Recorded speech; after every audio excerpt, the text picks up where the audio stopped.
Hi hello friends, welcome to my channel. ನಿನ್ನ ಜೊತೆ ನನ್ನ ಕತೆ ಧಾರಾವಾಹಿಯ ನಾಳಿನ ಸಂಚಿಕೆಯಲ್ಲಿ ಏನೆಲ್ಲ ಆಗುತ್ತೆ ಅಂತ ನೋಡೋಣ. ನೀವಿನ್ನೂ ಸಬ್ಸ್ಕ್ರೈಬ್ ಮಾಡಿದೆ ವೀಡಿಯೋಸ್ಗಳನ್ನ ನೋಡ್ತಾ ಇದ್ರೆ ದಯವಿಟ್ಟು ಸಬ್ಸ್ಕ್ರೈಬ್ ಮಾಡಿ. ನಿಮಗೆ ವಿಡಿಯೋಗಳು ಇಷ್ಟ ಆದರೆ ಲೈಕ್ ಮಾಡಿ. ಸಂಚಿಕೆ ಆರಂಭದಲ್ಲಿ ಈ ಕಡೆ ಭೂಮಿ ಹತ್ರ ಭಾಗ್ಯಮ್ಮ ಅವರು ಮಾತಾಡ್ತಾರೆ.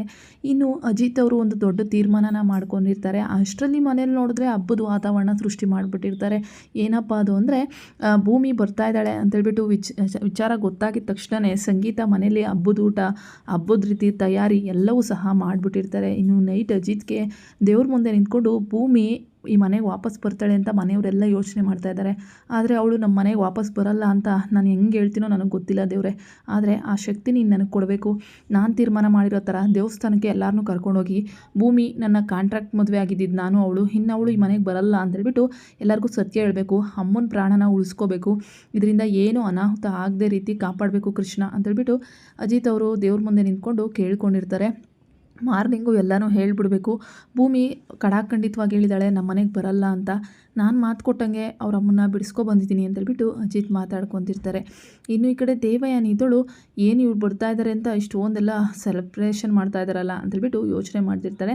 ಅಷ್ಟರಲ್ಲಿ ಮನೆಯವರೆಲ್ಲ ಮಾತಾಡೋದು ನೋಡಿ ಶಾರದಂಗೂ ಅರ್ಥ ಆಗ್ತಿರುತ್ತೆ. ಶ್ರವಣ್ ಹೋಗಿ, ಶಾರದಾ ನಿನಗೆ ಎಲ್ಲ ಅರ್ಥ ಆಗ್ತಾ ಇದೆಯಾ, ಏನು ನಡೀತಾ ಇದೆ ಇಲ್ಲಿ ನೋಡೋಣ ಹೇಳು ಅಂದಾಗ ಅವಳು ಭೂಮಿ ಅಂತೇಳ್ಬಿಟ್ಟು ಹೇಳಿ ಆ ಮಗುನ ಬರ್ತಾ ಇದ್ದಾಳೆ ಮನೆಗೆ ಅಂತೇಳ್ಬಿಟ್ಟು ಖುಷಿಯಾಗಿ ಹೇಳ್ತಾಳೆ. ನೋಡ್ದ ನಮ್ಮ ಶಾರದಂಗೂ ಭೂಮಿ ಬರ್ತಾ ಇರೋದು ಗೊತ್ತಾಗ್ಬಿಟ್ಟಿದೆ ಅಂತೇಳ್ಬಿಟ್ಟು ಸಂಗೀತ ಅವಳು ನಿಜವಾಗ್ಲೂ ಭೂಮಿನ ಮಗಳು ಅಂತ ಅನ್ಕೊಂಬಿಟ್ಟಿದ್ದಾಳೆ. ಭೂಮಿನೂ ಹಂಗೆ ಅಮ್ಮ ಅಂತೇಳ್ಬಿಟ್ಟು ಶಾರದನ ಅಮ್ಮ ಅಂತಲೇ ಅನ್ಕೊಂಬಿಟ್ಟಿದ್ದಾಳೆ ಅಂದ್ಬಿಟ್ಟು ಸಂಗೀತ ಹೇಳ್ತಿರ್ತಾರೆ. ಇವಳು ಇಷ್ಟೊಂದೆಲ್ಲ ಮುಂದುವರಿತಿದ್ದಾಳೆ ಅಂದರೆ ಖಂಡಿತ ಒಂದಲ್ಲ ಒಂದಿನ ನಾನೇ ಇವಳನ್ನ ಕೊಲೆ ಮಾಡೋಕ್ಕೆ ಪ್ರಯತ್ನ ಪಟ್ಟಿದ್ದು ಅಂತ ಹೇಳ್ತಾಳೆ ಅಂದ್ಬಿಟ್ಟು ದೇವಯಾನಿ ಕಣ್ಣು ಬಾಯಿ ಬಿಡ್ತಾ ಇರ್ತಾಳೆ. ಮನೆಯವರೆಲ್ಲ ಈ ಕಡೆ ಶಾರದಾ ಮಾತಾಡಿದ್ದು ನೋಡಿ ತುಂಬಾ ಖುಷಿ ಪಡ್ತಾ ಇರ್ತಾರೆ. ನನ್ನ ಭೂಮಿ ಬರ್ತಾಳೆ ಅಂದ್ಬಿಟ್ಟು ಶಾರದಾ ಅವರು ಹೇಳ್ತಾ ಇರ್ತಾರೆ ಶ್ರವಣ್ ಹತ್ರ. ಇನ್ನು ಶ್ರವಣ್ಗೂ ಸಹ ಶಾರದಾ ಅವರು ಚೆನ್ನಾಗಿ ಹೊಂದ್ಕೊಂಡಿರ್ತಾರೆ. ಆದಷ್ಟು ಬೇಗ ಭೂಮಿ ಬರ್ತಾಳೆ ಅಂದರೆ ಎಲ್ಲ ತಯಾರಿನೂ ಮಾಡ್ಕೊಬಿಡೋಣ ಅಂತೇಳ್ಬಿಟ್ಟು ಹೇಳ್ತಾ ಇರ್ತಾರೆ. ದೇವಯಾನಿ ಇದಳು ಏನು ನಡೀತಾ ಇದೆ ಅಂತೇಳ್ಬಿಟ್ಟು ಇಲ್ಲಿ ಹೇಳಿದಾಗ ಇನ್ನೂ ಗೊತ್ತಾಗಲಿಲ್ವ ದೇವಯಾನಿ ಭೂಮಿ ಬರ್ತಾ ಇದ್ದಾಳೆ ನನ್ನ ಮಗಳು ಅಂತೇಳ್ಬಿಟ್ಟು ಭಾಗ್ಯಮ್ಮನೂ ಸಹ ಖುಷಿಯಾಗಿ ಹೇಳ್ಕೊತಿರ್ತಾರೆ.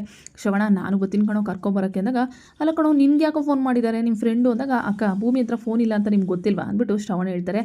ಹೌದಾ, ನೀವೆಲ್ಲ ಮನೆಯಲ್ಲೇ ಇರ್ರಿ, ನಾನು ಮಾತ್ರ ಶ್ರವಣ್ ಜೊತೆ ಹೋಗಿ ಬಂದುಬಿಡ್ತೀನಿ, ಆದಷ್ಟು ಬೇಗ ಬೆಳಕರ್ದ್ಬಿಟ್ರೆ ಎಷ್ಟು ಚೆನ್ನಾಗಿರುತ್ತಲ್ವ ಅಂದ್ಬಿಟ್ಟು ಸಂಗೀತ ಖುಷಿಯಲ್ಲಿ ಕುಣಿದಾಡ್ತಿರ್ತಾರೆ. ಅಯ್ಯೋ ಸಂಗೀತ, ನಿನ್ನ ಸೊಸೆ ಅಂದರೆ ಎಷ್ಟು ಪ್ರೀತಿ ನಿನಗೆ ಅಂದಾಗ, ನನ್ನ ಮಗಳು ಈ ಮನೆಗೆ ಸೊಸೆಯಾಗಿ ಬರೋಕ್ಕೆ ಇಂಥ ಮನೆಗೆ ನನ್ನ ಮಗಳು ಸೊಸೆಯಾಗಿ ಬಂದಿದ್ದಾಳಲ್ಲ ಅವಳ ಅದೃಷ್ಟನೇ ಸರಿ ಅಂತೇಳ್ಬಿಟ್ಟು ಈ ಕಡೆ ಭಾಗ್ಯಮ್ಮ ಶಾರದಾ ಹೂವನ್ನ ಕಟ್ತಾ ಇರ್ತಾರೆ. ಅಜಿತ್ಗೆ ಮಾತ್ರ ಆತಂಕ, ಇವರು ಇಷ್ಟೊಂದು ಖುಷಿಯಾಗಿದ್ದಾರಲ್ಲ, ನಾಳೆ ಭೂಮಿ ಬರಲ್ಲ ಅಂತ ಅಂದರೆ ನನಗೇನು ಮಾಡಬೇಕು ಅಂತೇಳಿ. ಇನ್ನು ಇದರಲ್ಲಿ ಶ್ರವಣ್ಗೆ ಒಂದು ಗೊತ್ತಾಗೋ ವಿಚಾರ ಏನು ಅಂದರೆ, ಈ ರಾಜೇಂದ್ರ ಇರ್ತಾನಲ್ಲ, ನಿಂಗವಜ್ಜಿನ ಕೊಲೆ ಮಾಡೋಕ್ಕೆ ಪ್ರಯತ್ನ ಪಟ್ಟಿರೋನು, ಅವನ್ನ ಬೇಲಿಂದ ದೇವಯಾನಿ ಬಿಡಿಸಿರ್ತಾಳೆ. ಆದರೆ ಆಶ್ಚರ್ಯವಾಗಿ ದೇವಯಾನಿ ಡಬಲ್ ಆ್ಯಕ್ಟಿಂಗ್ ಅನ್ನೋದು ಶ್ರವಣ್ಗೆ ಈಗ ಗೊತ್ತಾಗ್ತಾ ಇದೆ.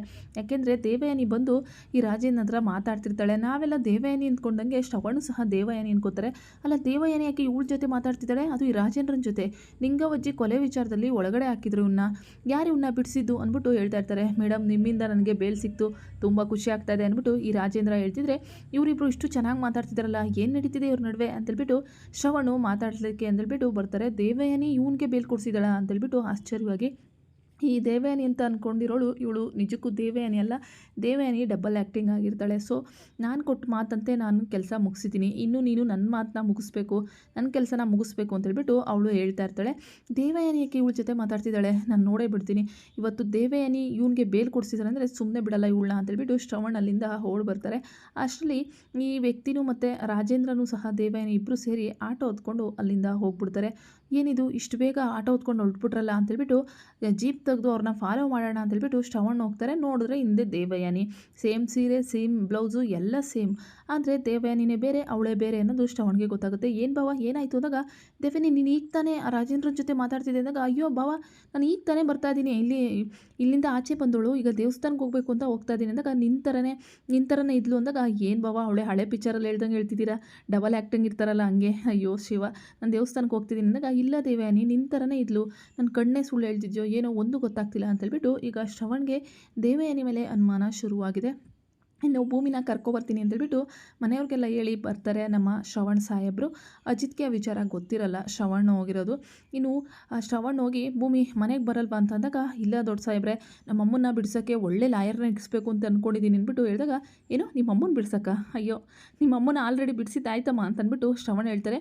ದೊಡ್ಡ ಸಾಹೇಬ್ರೆ ಸುಳ್ಳು ಹೇಳ್ಬೇಡಿ ಅಂದಾಗ, ಖಂಡಿತ ನಿಮ್ಮಮ್ಮ ನಮ್ಮ ಮನೇಲೇ ಇದ್ದಾರೆ ಅಂದ್ಬಿಟ್ಟು ಶ್ರವಣ್ ಭೂಮಿಗೆ ಹೇಳ್ತಿರ್ತಾರೆ. ಇನ್ನು ಈ ಕಡೆ ಅಜಿತ್ತು ಶ್ರವಣ್ ಹೋಗಿರೋ ವಿಚಾರ ಕೇಳಿ ಶಾಕ್ ಆಗಿ, ಅಲ್ಲ ಈಗ ಹೋಗಿ ಮಾವ ಅವಳನ್ನ ಕರೆದ್ರೆ ಖಂಡಿತ ಅವಳು ಬರಲ್ಲ ಅಂತಾಳೆ, ಹಾಗೆಲ್ಲರಿಗೂ ಗೊತ್ತಾಗ್ಬಿಡುತ್ತೆ ಅಂತೇಳ್ಬಿಟ್ಟು ಮೊದಲು ಫೋನ್ ಮಾಡ್ತಾರೆ.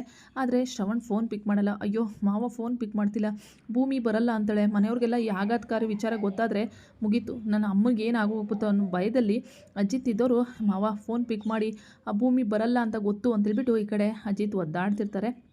ಅಷ್ಟರಲ್ಲಿ ನಮ್ಮ ಶ್ರವಣ್ಗೆ ಗೊತ್ತಾಗುತ್ತೆ, ಅಂದರೆ ಶ್ರವಣಿಂದ ಭೂಮಿಗೆ ಗೊತ್ತಾಗುತ್ತೆ ಭಾಗ್ಯಮ್ಮನ್ನ ಅಜಿತ್ ಅವರು ಬಿಡಿಸಿದ್ದಾರೆ ಅಂತ.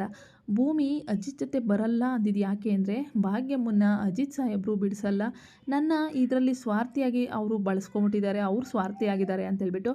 ಆದರೆ ನಿಜಾಂಶ ಗೊತ್ತಾದ ಮೇಲಂತೂ ಆದರೆ ಶ್ರವಣ್ ಫೋನ್ ಪಿಕ್ ಮಾಡಲ್ಲ. ಈ ಕಡೆ ಭೂಮಿ ಕೈಲಿ ಶ್ರವಣ್ ಅವರು ಭಾಗ್ಯಮ್ಮಗೆ ಫೋನ್ ಮಾಡಿಸ್ತಾರೆ. ದೊಡ್ಡ ಸಾಹೇಬ್ರೆ, ನೀವೆಲ್ಲ ಸುಳ್ಳು ಹೇಳ್ತಾ ಇದ್ದೀರಾ, ಅಮ್ಮ ಜೈಲಿಂದ ಬಿಡುಗಡೆ ಆಗೇ ಇಲ್ಲ ಅಂದಾಗ ಯಾಕೆ ನಾನು ಸುಳ್ಳು ಹೇಳಿ ಭೂಮಿ, ನಾನೇ ಫೋನ್ ಮಾಡಿಕೊಡ್ತೀನಿ ಅಂತೇಳ್ಬಿಟ್ಟು ಸಂಗೀತಂಗೆ ಫೋನ್ ಮಾಡಿ, ಅಕ್ಕ ಒಂದು ಸ್ವಲ್ಪ ಭಾಗ್ಯಮ್ಮ ಅವ್ರಿಗೆ ಫೋನ್ ಕೊಡು ಅಂತೇಳ್ಬಿಟ್ಟು ಹೇಳ್ತಾರೆ.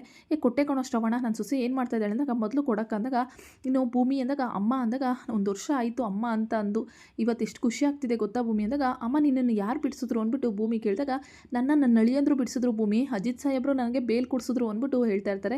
ನಾನೀಗ ಅಜಿತ್ ಸಾಹೇಬ್ರು ಮನೇಲೇ ಇದ್ದೀನಿ, ನಿಮ್ಮ ಮನೇಲಿ ಆದಷ್ಟು ಬೇಗ ಬಾಕಂದ ಅಂದ್ಬಿಟ್ಟು ಭಾಗ್ಯಮ್ಮ ಹೇಳ್ತಾ ಇರ್ತಾರೆ. ನಿಜನಾ ಅಮ್ಮ ಅಂದಾಗ, ಹೌದು ಮಗಳೇ, ನಾನ್ಯಾಕೆ ಸುಳ್ಳು ಹೇಳಿ, ಅಳಿಯಂದ್ರು ನನ್ನ ಬಿಡಿಸಿ ಇಲ್ಲೇ ಇರಬೇಕು ನೀವು ಅಂತ ಕರ್ಕೊಂಬಂದಿದ್ದಾರೆ ಅಂದ್ಬಿಟ್ಟು ಭಾಗ್ಯಮ್ಮ ಹೇಳ್ತಾರೆ. ಸರಿಯಮ್ಮ ಆಯಿತು, ನಾನು ಆದಷ್ಟು ಬೇಗ ಬರ್ತೀನಿ ಅಂದ್ಬಿಟ್ಟು ಭೂಮಿ ಫೋನ್ನ ಕಟ್ ಮಾಡ್ತಾಳೆ. ಈ ಕಡೆ ಸಾಹೇಬ್ರೆ, ನಿಜಾನ ದೊಡ್ಡ ಸಾಹೇಬ್ರೆ ಅಂದಾಗ, ಹೌದು ಭೂಮಿ, ಅಜಿತ್ತು ನಿಮ್ಮಮ್ಮನ ಬಿಡುಗಡೆ ಮಾಡಿಸಿದ್ದಾರೆ ಅಂತೇಳ್ಬಿಟ್ಟು ಹೇಳಿದಾಗ, ನನ್ನ ಸಾಹೇಬ್ರನ್ನ ತಪ್ಪಾಗಿ ತಿಳ್ಕೊಂಬಿಟ್ನಾ, ಅಯ್ಯೋ ದೇವ್ರೆ, ನಮ್ಮ ಸಾಹೇಬ್ರು ಏನು ಅಂತ ನಾನು ಅರ್ಥನೇ ಮಾಡ್ಕೊಂಡಿಲ್ವಾ ಅಂತೇಳ್ಬಿಟ್ಟು ಭೂಮಿಗೆ ಈಗ ಒಂಥರ ಪಶ್ಚಾತ್ತಾಪ ಆಗ್ತಾ ಇರುತ್ತೆ. ಸಾಹೇಬ್ರೆ ಮೊದಲು ಹೋಗೋಣ ನಡೀರಿ ಮನೆಗೆ ಅಂತೇಳ್ಬಿಟ್ಟು ಶ್ರವಣ್ ಜೊತೆ ಭೂಮಿ ಮನೆಗೆ ಬರ್ತಾಳೆ. ಸೊ ಅಜಿತ್ಗೆ ಒದ್ದಾಟ, ಭೂಮಿ ಬಂದಿದ್ದ ತಕ್ಷಣವೇ ಎಲ್ಲ ಸತ್ಯನೂ ಗೊತ್ತಾಗ್ಬಿಡುತ್ತೆ, ಅವಳು ಬರಲ್ಲ ಅಂತೇಳಿ ಮಾವ ಒಬ್ಬರೇ ಬರ್ತಾರೆ ಅಂದ್ಬಿಟ್ಟು ಇನ್ನು ಆಚೆ ಪಟಾಕಿ, ರಂಗೋಲಿ, ಹೂವು ಎಲ್ಲರೂ ರೆಡಿ ಮಾಡಿಕೊಂಡು ನಚ್ಚಿ ಸಂಗೀತ ಎಲ್ಲರೂ ಸಹ ನಿಂತಿರ್ತಾರೆ. ಅಜಿತ್ಗೆ ತಳಮಳ, ಮಾವ ಒಬ್ಬರೇ ಬಂದರೆ ಈಗ ಎಲ್ಲರಿಗೂ ಆಶ್ಚರ್ಯ ಆಗುತ್ತೆ, ಅಮ್ಮಂಗೆ ಏನಾಗ್ಬಿಡುತ್ತೋ ದೇವ್ರೆ, ಈ ಕೃಷ್ಣ ನೀನೇ ಕಾಪಾಡ್ಬೇಕು ನನ್ನ ಅಂತೇಳ್ಬಿಟ್ಟು ಅಜಿತ್ ಭಯ ಪಟ್ಕೊಂಡು ನಿಂತಿರ್ತಾರೆ. ಯಾಕೋ ಅಜಿತ ಈ ರೀತಿ ಭಯ ಪಟ್ಕೊಂಡು ನಿಂತಿದ್ಯಾ, ಏನಾಯಿತು, ಭೂಮಿ ಬರ್ತಾಳೆ ಬಿಡು, ನಿಮ್ಮ ಮಾವ ಹೋಗಿದ್ದಾರಲ್ಲ ಕರ್ಕೊಬರೋಕ್ಕೆ ಅಂದಾಗ, ಅದು ಹಂಗಲ್ಲ ಅಮ್ಮ ಅಂತಂದಾಗ, ಮತ್ತು ಇನ್ನೇಂಗೆ ಹೋದಾಗ, ಅಮ್ಮ ಭೂಮಿ ಬರಲಿಲ್ಲ ಅಂದರೆ ಅಂದಾಗ, ಈ ಟೈಮಲ್ಲಿ ಯಾರಾದರೂ ಈ ರೀತಿ ತರಲೆ ಮಾಡ್ತಾರಾ, ಸುಮ್ಮನೆ ಇರೋ, ಬಂದೇ ಬರ್ತಾಳೆ ನನ್ನ ಸೊಸೆ ಅಂತೇಳ್ಬಿಟ್ಟು ಸಂಗೀತ ಹೇಳ್ತಾ ಇರ್ತಾರೆ. ಶ್ರವಣ್ ಕಾರು ಅಲ್ಲಿಗೆ ಬಂದು ಇಳಿಯುತ್ತೆ. ಅದರಲ್ಲಿ ನಾವು ಅಂದ್ಕೊಂಡಂಗೆ ಶ್ರವಣ್ ಒಬ್ಬರೇ ಬರ್ತಾರೆ ಅಂತ ಅಜಿತ್ ಅಂದ್ಕೊಂಡಿರ್ತಾರೆ. ಆದರೆ ಭೂಮಿ ಮತ್ತು ಶ್ರವಣ್ ಇಬ್ಬರು ಸಹ ಮನೆಗೆ ಬರ್ತಾರೆ. ಭೂಮಿ ಸ್ಯಾರೆ ಹಾಕ್ಕೊಂಬಂದಿರ್ತಾಳೆ, ಓಡ್ ಬಂದು ಈ ಕಡೆ ಅಜಿತ್ನ ತಪ್ಕೊಂಡ್ಬಿಡ್ತಾಳೆ ಭಾಗ್ಯಮ್ಮನ ಬಿಟ್ಟು.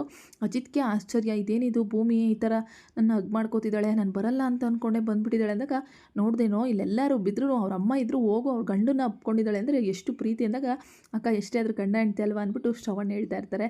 ಇನ್ನು ಭಾಗ್ಯಮ್ಮ, ಭೂಮಿ ನಿಮ್ಮಿಬ್ಬರನ್ನ ಈ ರೀತಿ ನೋಡಿದ್ರೆ ಎಷ್ಟು ಖುಷಿಯಾಗುತ್ತೆ ಅಂದ್ಬಿಟ್ಟು ಭಾಗ್ಯಮ್ಮ ಹೇಳ್ತಾ ಇರ್ತಾರೆ. ಭೂಮಿ ನೀನೇನ ಇದು ಅಂದ್ಬಿಟ್ಟು ಅಜಿತ್ಗೆ ಆಶ್ಚರ್ಯ ಆಗ್ತಿರುತ್ತೆ. ಸಾಬ್ರೆ ನನ್ನ ದಯವಿಟ್ಟು ಕ್ಷಮಿಸ್ತಿರಲ್ವ ಅಂದಾಗ, ಯಾಕೆ ನೀನೇನು ನಾನು ತಪ್ಪು ಮಾಡಿದ್ಯಾ ನೀನು ಅಂದಾಗ, ಇಲ್ಲ ಸಾಹೇಬ್ರೆ ನೀವು ನನಗೆ ಕ್ಷಮಿಸಬೇಕು ಅಂತ ಭೂಮಿ ಕೇಳ್ಕೊತಿರ್ತಾಳೆ. ಸರಿ ಆಯಿತು ಅಮ್ಮ ಅಂತೇಳ್ಬಿಟ್ಟು ಭಾಗ್ಯಮ್ಮನ ಹಗ್ ಮಾಡ್ಕೋತಾರೆ. ಇನ್ನು ಇವಾಗ ಇವರಿಬ್ಬರೇ ನಡೆಯೋ ವಿಚಾರ ರೂಮಲ್ಲಿ ಮುಂದೆ ಏನು ಅಂತ ಗೊತ್ತಾಗುತ್ತೆ, ಯಾರ್ಯಾರು ಏನೇನು ತಪ್ಪು ತಿಳ್ಕೊಂಡಿದ್ರು ಅಂತೇಳಿ. ಒಟ್ಟಿನಲ್ಲಿ ಅಜಿತ್ ಮತ್ತು ಭೂಮಿ ಮತ್ತೆ ಒಂದಾದರು ಅಂತ ಹೇಳೋಕ್ಕೆ ಖುಷಿಯಾಗುತ್ತೆ. ವಿಡಿಯೋಗಳು ಇಷ್ಟ ಆದರೆ ಲೈಕ್ ಮಾಡಿ. Thank you.